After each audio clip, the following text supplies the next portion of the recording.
Olá, então, bom dia a todos.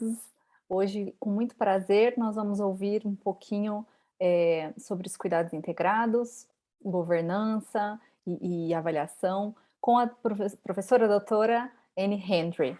Anne, it's a pleasure to have you here. Thank you so much. Could you introduce yourself? Okay, bom dia a todos. My name is Anne Hendry. I'm the director of the International Foundation for Integrated Care hub in Scotland. And I've had the great privilege of working with Dr. Larissa for several years on some projects in the state of São Paulo. So it's a huge privilege to be able to speak with you this evening. I just wish it was possible to be with you in person. I'm going to share my screen and share some slides about governance and performance of integrated care.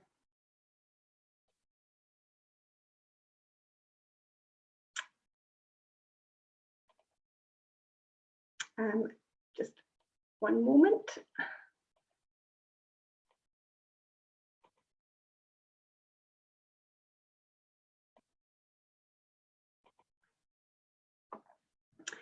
So I'm really pleased to be able to speak with you today about the challenges and the opportunities from an integrated governance, an integrated system-wide governance and performance improvement.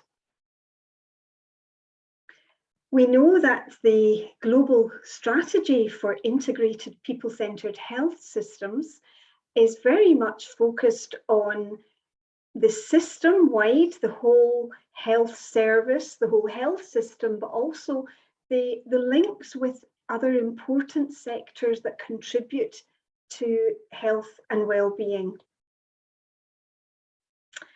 Particularly education sectors, social assistance, housing, and environmental services. And when we look at the global framework for integrated care, it's very clear that governance and transparency of performance is one of the 5 pillars that, one of the 5 domains of that framework. It's also an important pillar of the 9 pillars of achieving integrated care that was developed by my colleagues at the International Foundation for Integrated Care. The first pillar is realising shared vision and values, then focusing on population health and local context, thinking about the workforce, and working very closely with communities to build resilience and strengthen the systems. And as you work round the pillars, you see that you come to system-wide governance and leadership, and then enabling factors like digital support for information and a system of alignment of financial levers and transparency of reporting. So while governance is sometimes not the most exciting thing to talk about in integrated care, it's very fundamental to success. And why is governance and organisational structures important? Well, this matters to people. This is a slide of the web of care that is wrapped around a couple, Malcolm and Barbara, who are living with the diagnosis of Alzheimer's dementia. And you can see the range of healthcare professionals that they have to engage with on a regular basis.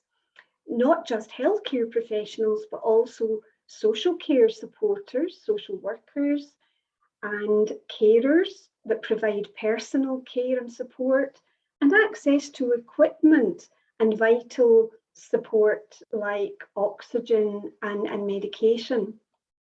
That's a complex web for Malcolm and Barbara to have to navigate. And when we look at our services, our health services and the other related services like rehabilitation and community and social care services, that are necessary. It's quite a complex system also for health and social care professionals to have to navigate. And then even greater complexity when we think about intersecting with other sectors like education, the police, and thinking about housing services. So anything that we can do to streamline the connections between the different elements in the service and to make them more coherent and easier to navigate will certainly lead to a better experience for patients and families, but also for professionals. And we now think less about pathways of care and more about systems of care, an ecosystem that you wrap round the individual who requires care and support. That individual lives at home with family, friends, and a social network. And the first access, the gateway to health and social care services is generally in primary care. And I'm familiar with your family health strategy and your excellent model of primary care. But what do you need to wrap round that primary care model in terms of hospital services, ambulatory services, care homes, hospice for palliative care, pharmacies, rehabilitation services? And then think about all of that is nested within a wider community sector where we've got the wonderful contribution of voluntary sector, of volunteers, of faith communities, and all of the assets or resources that we can find in our own communities. And this is a diagram or a model that we developed in Europe to describe the ecosystem that we wrap around older people to help them live well and to reduce the demands from living with frailty. We talk about the quadruple aim now in integrated care. Integrated care is not an end or an outcome in itself. It's a means or a process that can achieve better outcomes for people. And we talk about the quadruple aim being 4 outcomes that we would like to see any system achieve.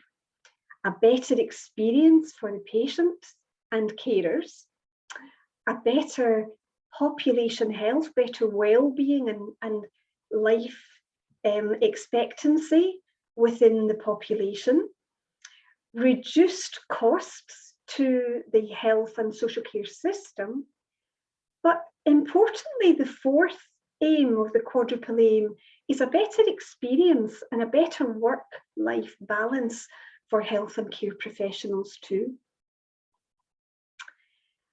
Achieving that quadruple aim is very dependent on having a very strong focus on improving quality.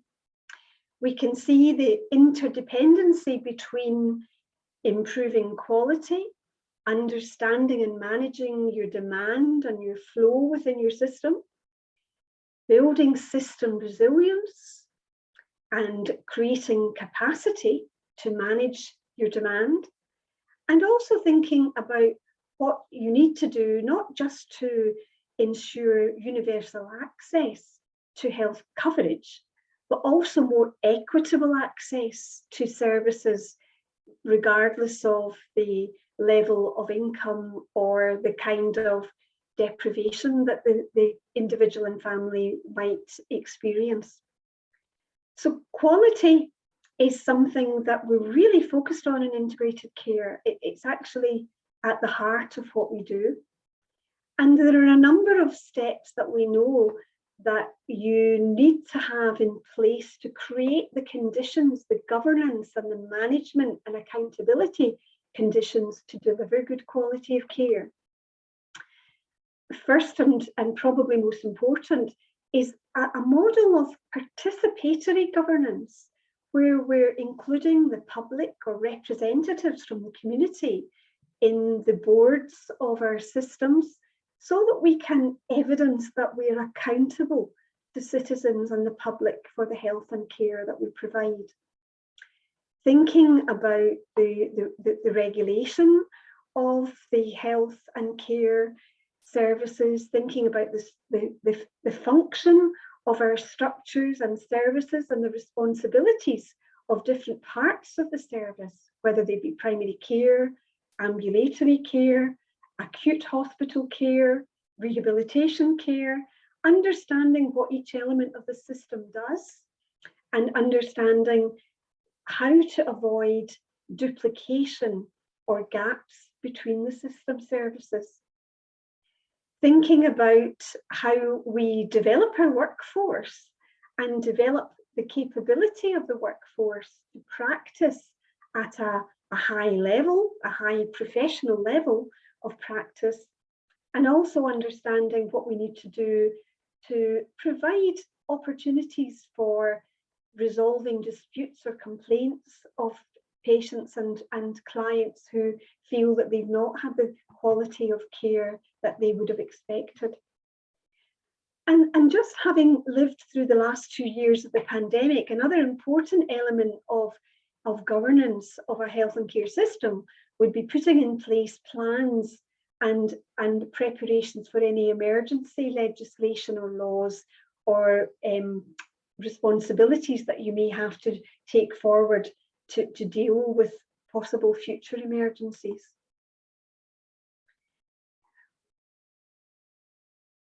I've said, of course, that governance is really important and accountability and getting your governance structures is important, but fundamentally it is people who change lives, people who deliver quality of care that makes a difference to the lives of people in your community.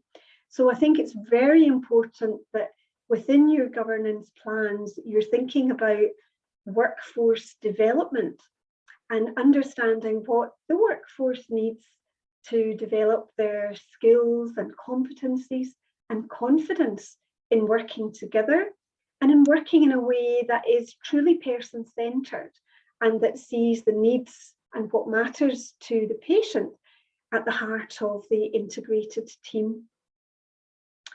It's also really important that we develop the workforce not just in the technical skills for the job, but also in excellent communication skills and in a competence around the ability to improve their practice.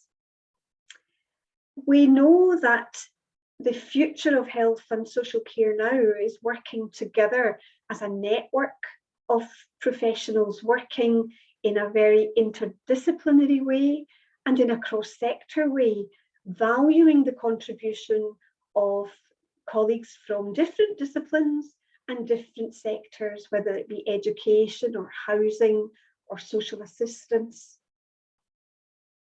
It's also important that these professionals understand quality and understand how to improve quality. We often talk about the 3 drivers of quality in healthcare, and those 3 drivers are ideas, will, and execution. There's never any shortage of good ideas about what might make a difference to healthcare. And there's often no shortage of will or willingness or a desire to make a difference. That's really why we come into the profession that we do. But often what we lack is the ability to take forward and to execute or to put into practice some of the ideas that we have for improving quality. And it's really important that we build some understanding of basic quality improvement as we develop our workforce. There's a lovely paper from the Health Foundation, which is a charity in England, which describes the values and the capabilities that we need to be a good leader of improvement. And I would commend you to perhaps investigate this particular document and have a look at those qualities. The qualities of being able to influence, having resilience, being an excellent communicator, being a creative thinker, and also understanding how to use data. And I'll talk a little bit more about this. Some of the basic tools that we use to drive up quality are the simple model for improvement, understanding that each individual professional might be able to take forward a very small test of change, thinking about something that they want to do differently and testing that in maybe 1 or 2 individuals or 1 or 2 clinics, 1 or 2 wards, and then studying what the effect was, and then refining it and doing it again till they begin to see a pattern emerging and they can refine their action into something that is scalable and they can take forward on a bigger scale.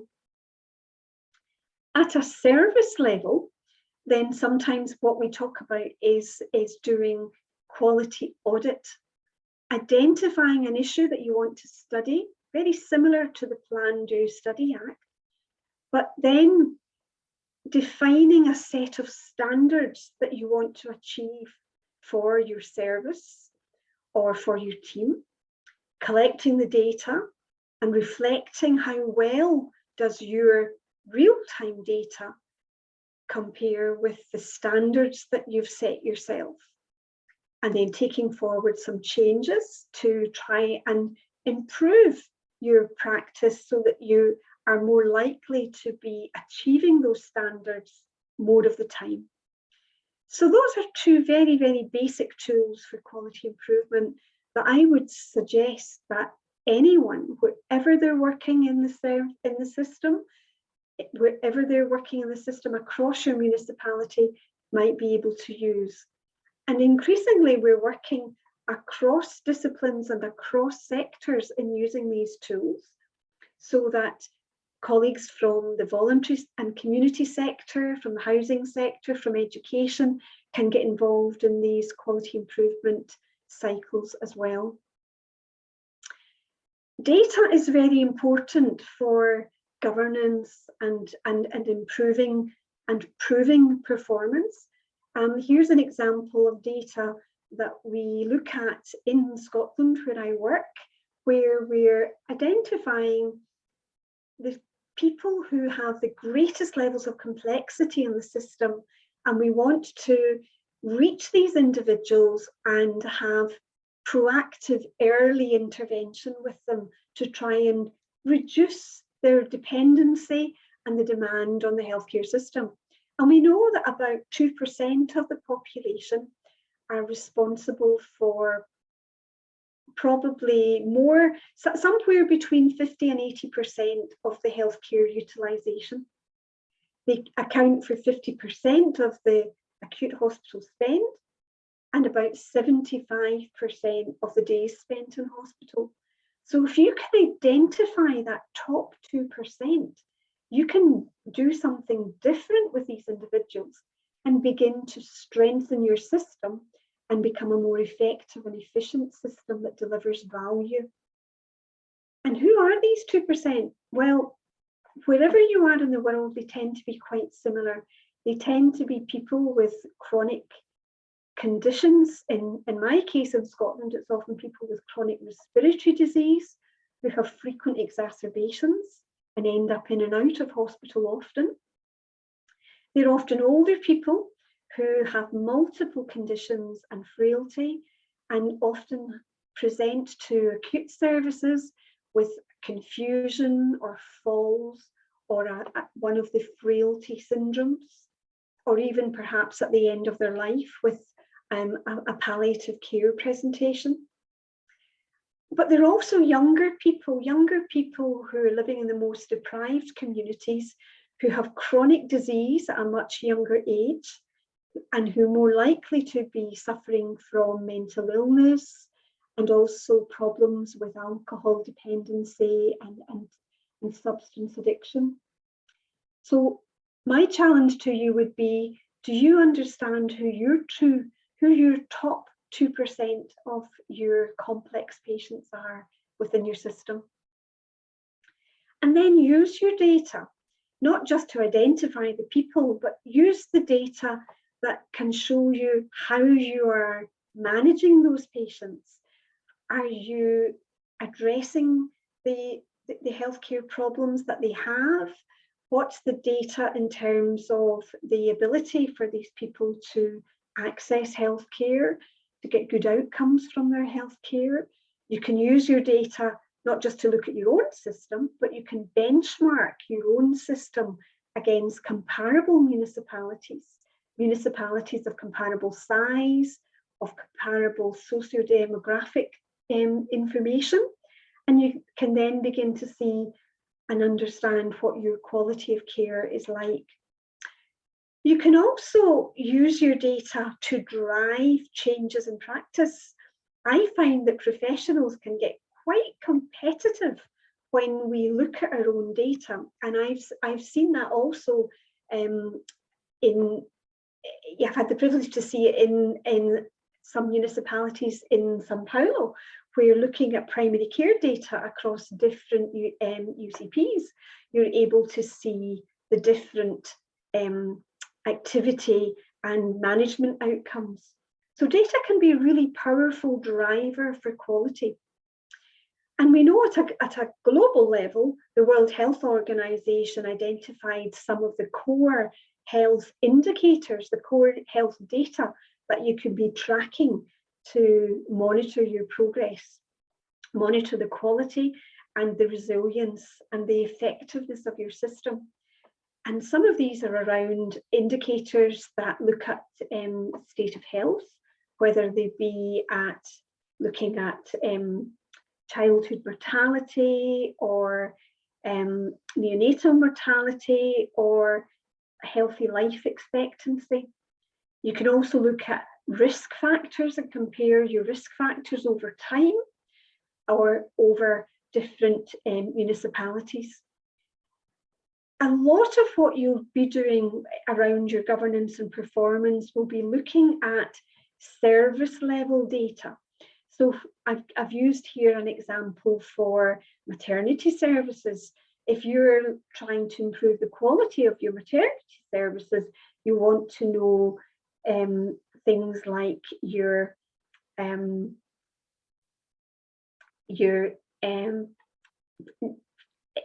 antenatal coverage, the numbers of mothers who have an assisted birth, assisted by a trained healthcare professional. You want to know about your postpartum illnesses, and you want to know also about your neonatal illnesses. More general health system indicators that you'll also be tracking to look at the efficiency and activity of your system, and I'm sure reporting that back to the regulation system will be things like perioperative mortality, numbers of admissions, emergency admissions to hospital, lengths of stay in hospital, the numbers of medications dispensed, and also a lot of data on your workforce, the range and capacity of your workforce and where they're deployed across the system. I'm going to talk a little bit about primary care data because I think when you're looking at integrated care for people with chronic disease and long-term conditions, it's really very important to focus not just on the hospital data, which is often very easy to collect because they're there in front of you, they're in beds, it's very easy to count activity and flow through hospital, but it's sometimes much harder to count activity that takes place in primary care because not all of that will happen at the level of the clinic. I'm well aware of the fantastic work that the community health agents do, and their activity will be at home and in community settings. Within England, there has been a long history of something we call the Quality Outcomes Framework in primary care. And that's a voluntary programme of funding that can be accessible by our general practitioners, our family physicians. and it incentivises them to work to improve the quality of the care that they deliver. It's an interesting story. We've been at the Quality Outcomes Framework for probably well over a decade in the United Kingdom. And there is a growing concern that while it is good to focus on chronic disease and public health and the quality of care, there's very little evidence that it's making a huge difference to health expectancy and healthy life expectancy. I've put here some of the indicators in the public health domains of the outcomes framework, and some of the indicators that we're asking our family physicians to work on to improve access. So, for example, improving the speed and access that patients can get a consultation with primary care. But the vast majority of the quality outcomes framework relates to chronic disease. And I've given you one example here where the coronary heart disease indicator, you can see where for record keeping and for good quality management, they're able to receive a financial reward for evidencing good quality of care within the practice. It might well be that this is an approach that would be useful for you at your stage of primary care development and chronic disease management, but there is a growing feeling that it's quite a bureaucratic system.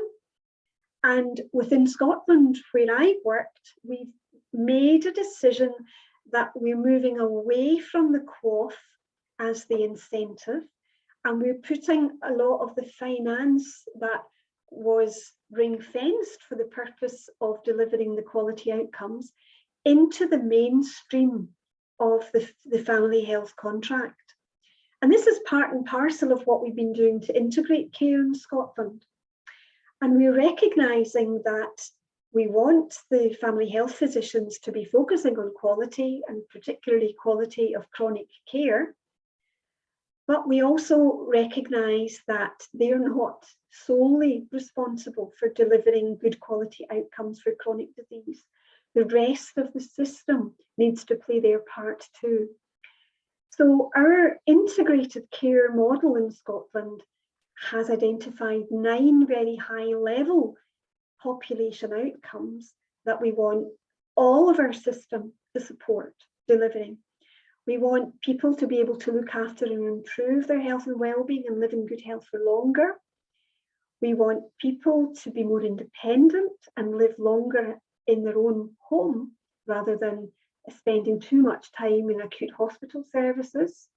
We want people to have a better experience of health and social care. And we want to be sure that our health and social care services are maintaining the quality of life of individuals.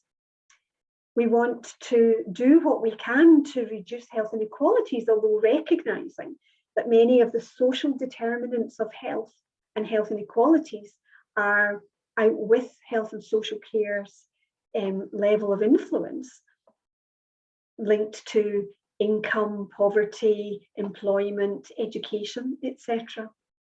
So that's the sort of sense of the high level outcomes that all of our integrated systems are monitoring. And you can see on our website for Health and Social Care Scotland where each of our 31 health and social care partnerships are making progress against these outcomes. So what we've done with primary care in Scotland is we've said that these are our high level outcomes, those 9 ones in the middle. You can see the sort of middle bar there.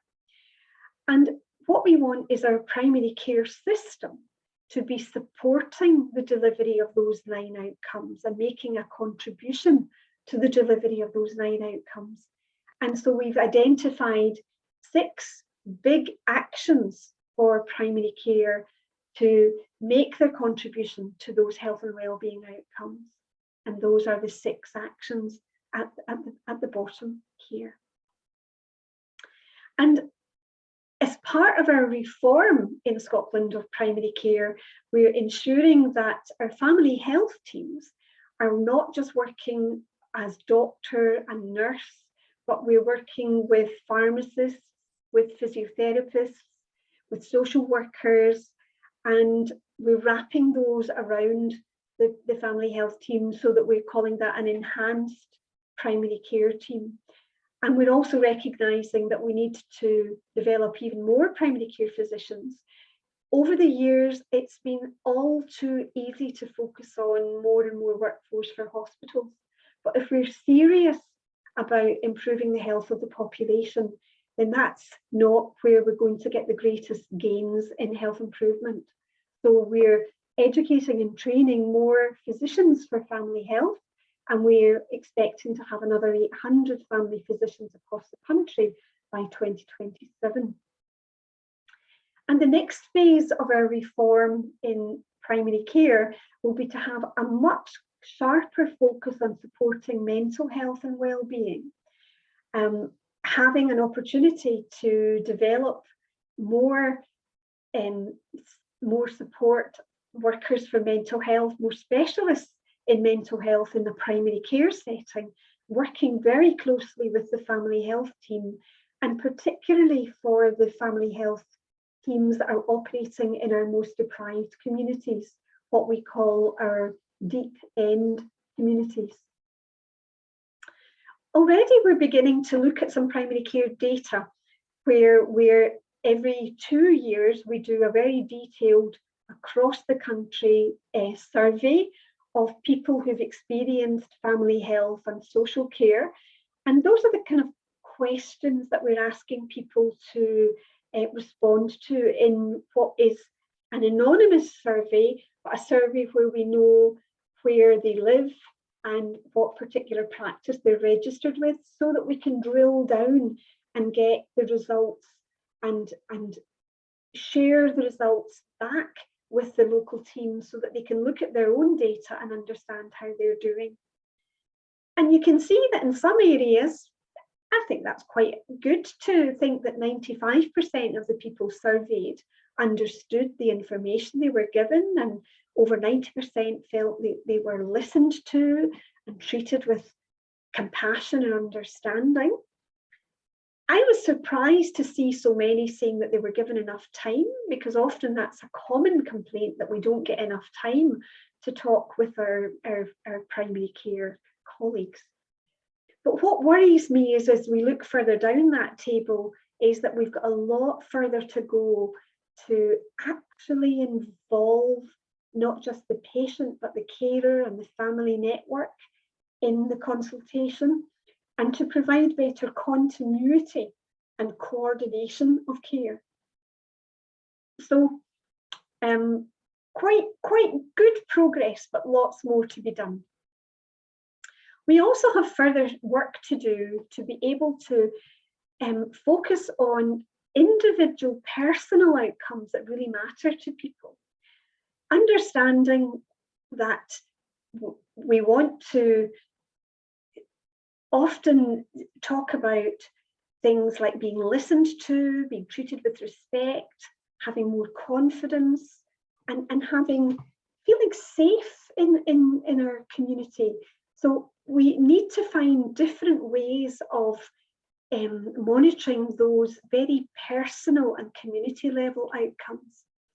And some of the ways that you can do that, you can do it, as I described, through surveys, but you can also do it through telephone interviews. You can do it through collecting some of that data within your services. But a really nice way that's becoming quite popular is to have an online portal where people can themselves comment on their experience. That's what we call the Care Opinion portal, which is widely used across the UK.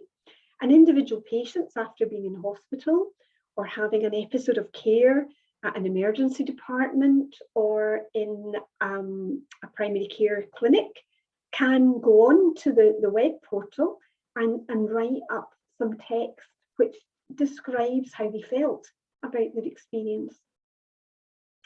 Another way which I'm very attracted to is the concept of what I call mystery travelers, mystery shoppers, somebody who walks the path through the clinic, through the ward, through the ambulatory care centre, through the rehabilitation service, and actually observes what's happening. And that can be a professional from another bit of the system, or it can be a volunteer or somebody who's living with a chronic disease who you are involving as perhaps a kind of peer researcher. So there's lots of ways that you can be quite creative about gathering your data on the quality of your service and the quality of the experience of your service. There's also, very well validated, internationally used models of qualitative feedback. So one of these, there's a growing industry in what we call patient-reported outcome measures or patient-reported experience measures. And I've just, highlighted an example of one that's quite popular, the EQ5D5L, which looks at health outcomes, but also looks at things like autonomy and well-being, and is accompanied by a visual analog scale where people can put down on a scale of 0 to 100 where they feel their health and well-being is. Do these things really work? Well, I think there's growing evidence that integrated care with good integrated governance, with good use of data to drive performance improvement and quality really does make a difference to people's lives, but also makes for a more resilient and a stronger system. And one of the lovely examples from this is from the Alaskan healthcare system called the NUCA system in North America, where they've been on probably a sort of 10-15-year journey of performance improvement, where they had a really bad quality of primary care at the outset, where only 35% of people were registering with their primary care provider and consulting them on a regular basis. And they've turned that around now that we've got 95% of the local population would be regularly linking with their primary care team. And that's contributed to a 42% reduction in the emergency room attendances and a reduction of 58% in attendances at specialised clinics, because more and more can be managed within primary care. Another example from the other side of the world, in the Southern Hemisphere in New Zealand, is the example from Canterbury system. And one of the things that accelerated their journey to an integrated governance and a real focus on quality and performance improvement was the catastrophe, the natural disaster of the major earthquake in New Zealand, in the South Island, and Canterbury bore the brunt of that.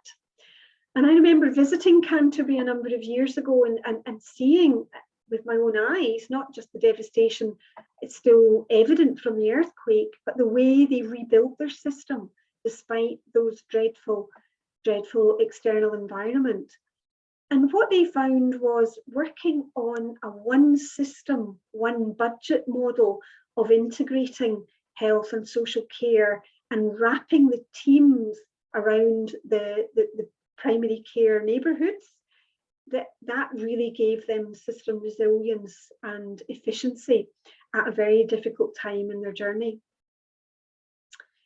In Scotland, we've been integrating health and social care gradually since legislation in 2014. And there's a lot of learning that we can share. It's not without its challenges. And this chart from our colleagues in Audit Scotland, who are a public sector audit body who reflected on our progress, highlighted some of the key enablers of a good integrated care journey: collaborative leadership and building really strong relationships across sectors and within sectors, integrated finances, strategic planning, clear accountability and governance arrangements, excellent data that can help you understand the performance of your system, and sharing that data across primary and secondary care and with partners. And having a really strong continuing conversation with the professionals, but also with the public citizens. And you can read a bit more about our reform journey in our article in the International Journal of Integrated Care. What we've learned is that it is a long journey. It's an improvement journey. It's a journey of continuous learning from starting out, establishing a guiding coalition, a coalition like you have in the room, where you've got all these professionals from different levels of the system coming together to learn together, building support for real change, and then developing a truly collaborative system where you're testing all of your ideas for change and you're beginning to see real traction in new ways of working. It's a journey that probably won't end. It will certainly take you more than a year or two, but it's well worth being on this journey because the rewards are really worth it. It's going to be a bit of a bumpy ride for you. It's not a linear journey like the first slide described, and there will be times of joy, hopefully joy at your work when you realise that what you're doing is making such a difference. But there'll also be times where you might feel anxious or threatened about managing the changes in the ways of working. But at the end, I'm confident that you'll emerge where change will be valued and you will see the difference that you're making to the people of your municipality. I hope that we can stay connected through the work that you're doing, and I look forward to hearing through Dr. Larissa how you're making progress, and so it's a huge privilege to connect with you virtually, and perhaps someday we'll be able to meet in person. These are my contact details. I'm very happy to be in touch through Dr. Larissa if there's anything else that we can help with. Thank you very much for listening.